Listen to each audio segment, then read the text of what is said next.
Good morning बच्चों। आज हम विसर्ग संधि के अंदर उत्व और रुत्व संधि के बारे में इस वीडियो में पढ़ेंगे। ठीक है, तो आप लोग जो यहाँ पर मैं नियम आपको बता रहा हूँ उस नियम को अच्छे से देखें और समझने का प्रयास करेंगे। ठीक है, अब विसर्ग संधि के अंदर सबसे पहले हमने सप्त संधि के बारे में पढ़ा था, तो वो तो सप्त संधि हो गई। सेकंड नंबर पर आती है आपके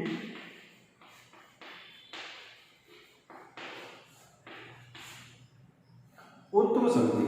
सेकंड नंबर पर जो हम संधि पढ़ रहे हैं उत्व। इस संधि के दो नियम हैं। फर्स्ट जो नियम है इसका,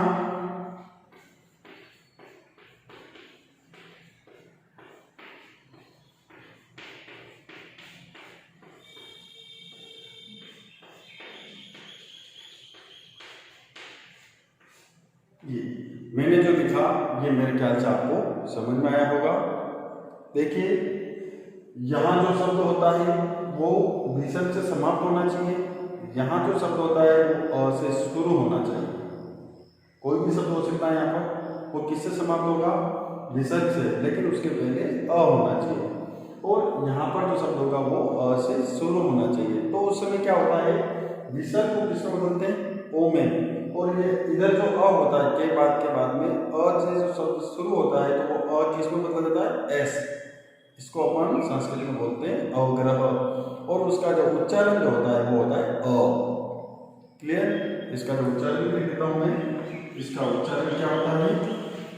अ होता है। ठीक है, तो देखिए नियम कहता है कि जब भी विसर्ग के पहले अ हो और विसर्ग के बाद अ हो तो विसर्ग को ओ में तथा के बाद में जो अ आता है उसको एस यानी अवग्रह में परिवर्तित करते हैं या बदल कर लिखते हैं।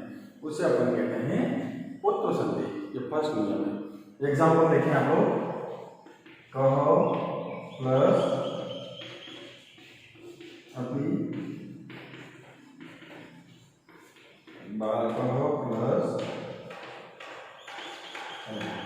यहाँ मैंने केवल आपके दो एग्जाम्पल लिखे हैं। दो, इसमें एक एग्जाम्पल भी अगर आपके माइंड में क्लियर हो जाता है तो इसका मतलब उत्व संधि का फर्स्ट रूल्स जो हो गया वो आपके क्लियर हो गया। उदाहरण भले आप 10 लिखो, चाहे 20 लिखो, चाहे 1 लिखो, तरीका जो होता है वो सब में सेम रहता है। ठीक है, तो यहाँ अपन देखें विसर्ग लग रही, यहाँ भी अपन देखें विसर्ग लग रही। तो विसर्ग के पहले तो शब्द है उसमें क में क्या है? अ। यहाँ जो अपन ने शब्द लिखा बालक, इसमें क में क्या आ रहा है? अ। क्लियर? तो वही हो गया विसर्ग के पहले अ। अब विसर्ग के बाद में क्या चाहिए? अ। तो इधर विसर्ग के बाद में प्रथम शब्द वर्ण में क्या रहा है? अ। इधर विसर्ग के बाद में प्रथम वर्ण क्या रहा है? अ। ओके, अब इसको हम लोग बनाना है। विसर्ग को किसमें बदला? ओ में। ठीक है, तो यह क्या हो गया? को। ये जो अ है किसमें बदल गया? अवग्रह में एस। और इधर हो गया आपके पी। शब्द क्या होगा? को अपी। इसी प्रकार इस शब्द को अपन बनाएंगे तो क्या बन जाएगा? बालको, और इधर जाएगा अपी। क्लियर? समझ में आया ये नियम कि विसर्ग के पहले अ हो, विसर्ग के बाद अ हो तो विसर्ग को ओ में और बाद वाले अ को अवग्रह में बदलते हैं। ये होता है उत्व संधि का फर्स्ट नियम। ठीक, सेकंड,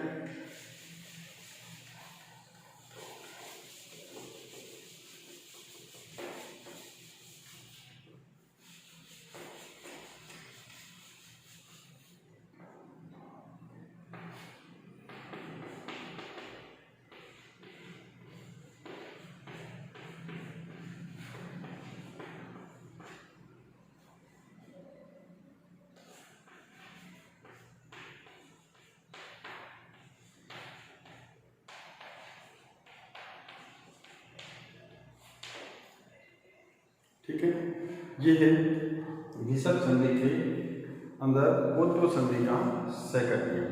ठीक है, देखें विसर्ग के पहले अ हो जैसा फर्स्ट नियम था, और विसर्ग के बाद में ये 3, 4, 5 लिखा हुआ है। इसका मतलब क्या है? किसी भी वर्ग का, 5 वर्ग होते हैं व्यंजन के अंदर, तो किसी भी वर्ग का तीसरा, चौथा या पांचवा वर्ण हो या फिर य, र, ल, व, ह हो तो उस समय इस विसर्ग को ओ में बदल देते हैं। ये होता है अपना सेकंड नियम।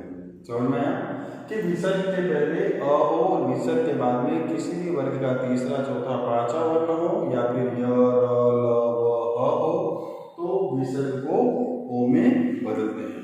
ठीक है, अब देखिए अपन यहाँ विसर्ग चौथा पांचवा वर्ण जो अपने पास में 5 वर्ग होते हैं क च ठ ट प। ये आपने पढ़ा होगा पहले स्वर वर्ण स्वर के अंदर यहाँ हो जाते हैं क ख ग बड़ा ग अंग, यहाँ हो जाते हैं च छ ज बड़ा ज ञ, फिर हो गया ट ठ ड ढ ण ट ठ ड द न प फ ब भ म। 1 2 3 4 5 ये होगा। अगर मैं इस इतने वर्ण अगर यहाँ लिखता तो ये नियम जो है अपने को लगता बहुत ही कठिन है। इसका इजी जो तरीका है वो यही है। तो विसर्ग के बाद विसर्ग चौथा पांचवा वर्ण हो, इसका मतलब इनमें से कोई भी वर्ण अगर प्लस के जस्ट बाद में इससे शुरू हो रहा हो, यहाँ जो शब्द होता है वो इन वर्णों से शुरू हो या फिर य र ल व से शुरू हो तो विसर्ग को अपन ओ में बदल देते हैं। ये होता है तो सभी का सेकंड नियम। समझ में आया? अब देखिए अपन जैसे मैं उदाहरण लिख रहा हूँ, उदाहरण को आप ध्यान से देखें। जैसे मैंने लिखा मन प्लस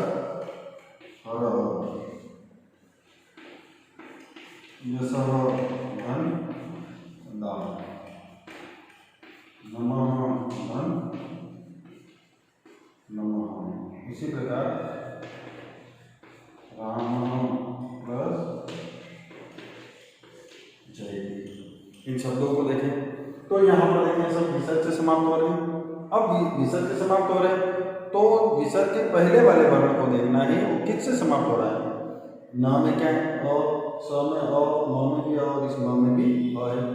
ये तो क्लियर हो गया। इसका मतलब उत्तु संधि। अब उत्तु संधि है या नहीं तो उसके बाद भी देखना है। तो ये सब किससे शुरू हो रहा है? ह से। अब ह कहाँ आता है तो ये रहा य र ल व ह आ रहा है ह, इसका मतलब उत्तु संधि। फिर देखिए द आ रहा है, ये रहा आपके उत्तु संधि। न आ रहा है तो उत्तु संधि। ज आ रहा है उत्तु संधि। समझ में? तो ये केवल नियम आपके दिमाग में होगा तो इस संधि को आराम से अपन क्लियर कर सकते हैं, समझ सकते हैं। ठीक है, देखें विसर्ग के पहले और विसर्ग के बाद में तीसरा चौथा पांचवा वर्ण या फिर य र ल व हो तो विसर्ग को किसमें बदलना है? ओ में। अब कुछ नहीं करना है, इस विसर्ग को केवल अपने को ओ में बदल करके शब्द लिख देना। इस शब्द को अपन बनाएंगे क्या बनेगा? मनोहर। इस शब्द को बनाएंगे तो यशोदा। इस शब्द को बनाएंगे तो नमो नमः। और इसको बनाएंगे क्या बनेगा? रामो जयति। हुआ क्लियर? तो ये होगी आपके विसर्ग के अंदर उत्तु संधि। दो नियम थे, दोनों नियम यहाँ पर क्लियर हो गए। समझ में आया आपको? ठीक है, देखें नेक्स्ट अपन एक और पढ़ते हैं जो विसर्ग संधि के अंदर लास्ट संधि आती है हमारी रुत्व संधि। उसका केवल एक ही नियम है। वो किस प्रकार से होती है तो आपको अगर उत्तु संधि और सत्व संधि के जो फॉर्मूले बताए मैंने आपको, नियम बताए, वो अगर अच्छे से लर्न हैं तो इसका मतलब रुत्व संधि अपने आप क्लियर हो जाएगी। क्योंकि रुत्व संधि के अंदर न तो कोई सत्व का नियम लगेगा न ही उसमें उत्तु का नियम लग रहा है। ठीक है, वो दोनों नियम अगर क्लियर है, माइंड में आपके चलते हैं तो अपन रुत्व संधि को एकदम इजी वे में समझ सकते हैं।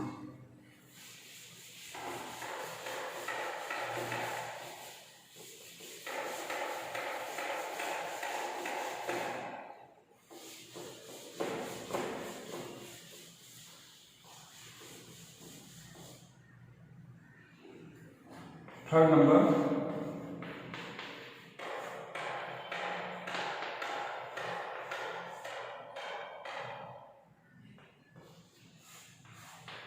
रुत्व संधि। मात्र इसका एक नियम है, एक ही इसका रूल्स है, वो आप देखें क्या होता है।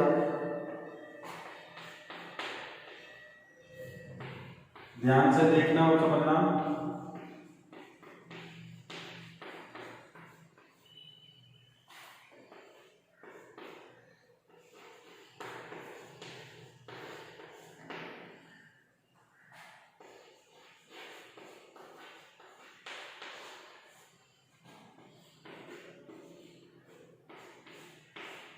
ये होता है आपके ऋतु संधि। ठीक है, अब देखिए आपने, मैंने यहाँ पर क्या लगाया, क्रॉस। ठीक है, यहाँ लिख दिया कोई भी वर्ण। कोई भी वर्ण यानी टोटल हमारे संस्कृत के अंदर कितने वर्ण होते हैं, 44। उनमें से कोई भी वर्ण यहाँ हो सकता है, जो अपन ने स्वर के अंदर पढ़ा था। रूल से होता है कि विसर्ग के पहले अ आ नहीं हो, यानी जो भी शब्द समाप्त हो रहा है वो शब्द अ और आ से नहीं होना चाहिए। जैसे मैंने लिखा राम और यहाँ विसर्ग लगा, तो इसका मतलब विसर्ग संधि तो है, लेकिन विसर्ग में ऋतु संधि नहीं। ऋतु संधि के लिए अपने को यहाँ पर विसर्ग के लिए अ और आ नहीं होना चाहिए। समझ में आया? इसमें विसर्ग है लेकिन ऋतु नहीं है। अब कौन सी है, सत्व है या उतु है, वो भी हम आगे देखेंगे। इधर क्या आ रहा है उसको देख करके अपन पहचानेंगे। ठीक है, अब जैसे मैंने क्या कवि है और प्लस करते हैं तो विसर्ग लग रही, लेकिन विसर्ग के पहले अ और आ नहीं है। इसका मतलब यहाँ पर कौन सी संधि हो रही है, ऋतु संधि हो रही है। समझ में आया? अब देखिए आप लोग कैसे इसको पढ़ते हैं, एक बार वापस देख लें।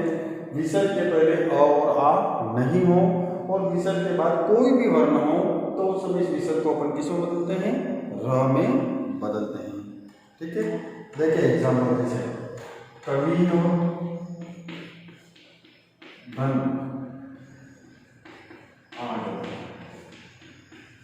ठीक, इसी प्रकार और शब्द लिखूं मैं, मुनि प्लस आगे। ठीक है, इसी प्रकार जैसे दिया पितु प्लस इच्छा। इसी प्रकार कवि का धन ऐसा। एक और लिखते हैं भानु प्लस उदय। ठीक है, तो ये होती है आपके ऋतु संधि। लेकिन होती कैसे कैसे हम पहचानेंगे इनको, तो उसके लिए आपको पता होना चाहिए विसर्ग के लिए इन शब्दों को देखे थे किससे समाप्त हो रहा है, ये ई से, ई से, ओ से, वी से, ऊ से। तो विसर्ग के लिए यहाँ पर अ और आ नहीं। ठीक है, तो इसका मतलब बार में हमको देखने की जरूरत नहीं, क्योंकि एक ही नियम है कि विसर्ग के पहले अ और आ नहीं हो तो कौन सी संधि होती है, ऋतु। अब अपने को करना है क्या, यहाँ जो विसर्ग है इसको किसमें बदलना है, र में बदलना और मिला करके शब्द लिख देंगे, वो आपको हो जाती है ऋतु संधि। ओके, देखिए तो यहाँ पर लिखा क वी, अब विसर्ग को किसमें बदल दिया, र वाला। अब इसमें क्या मिल गया, आ, और क्या मिल गया, रा ग, शब्द क्या मिल गया, कवि रहा बेटा हो। ठीक है, इसी प्रकार मुनि कर लेंगे तो मुनि, और फिर र बन गया इसका, तो क्या बन गया, रा बेटा, तो सब बन गया मुनिरा बेटा। ठीक है, इसी प्रकार इसका लेते हैं अपन पितु प्लस इच्छा, पितु। अब यहाँ पर हलन, अब हलन में क्या मिल गया, ई, तो र में ई मिल गया, स्वर मिल गया, री इच्छा, स्वर मिल गया पितु इच्छा।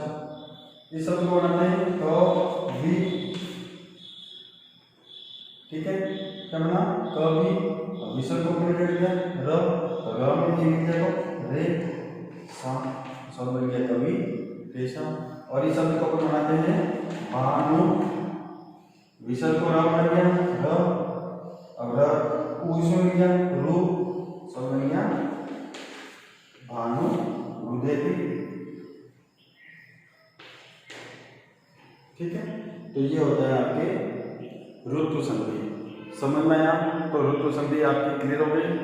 ठीक है, तो आप लोगों को ऋतु संधि समझने का एक ही तरीका जो मैंने पहले ही बताया था, बार बार कह रहा हूँ, सत्व और ऋतु अगर आपको अच्छे से लर्न होगा नियम, तो आप लोग ऋतु संधि इजी वे में पहचान सकते हो। ठीक है, अब इसका एक तरीका एक और होता है, जैसे कि ये शब्द आता है मान लो एग्जाम में, तो अपन कैसे बताएं यार कि इस शब्द के अंदर ऋतु संधि है, तो उसका भी तरीका होता है कि किसी भी शब्द के अंदर अगर र आ रहा हो, कोई भी शब्द हो र आ रहा है, जैसे मान लो ये शब्द लिख देता हूँ, देखना ध्यान से, ये मैंने लिया धनुर्धर। अब इसमें मैं पूछ लूँ आपको कौन सी संधि आपने पढ़ी है, तो आपको बताना रहेगा। तो देखिए इसके अंदर, इस शब्द के अंदर क्या है, र आ रहा है। र का स्थान कहाँ होगा, यहाँ पर, ठीक है। तो जब भी किसी शब्द में र आता है तो र की निषद बना लो।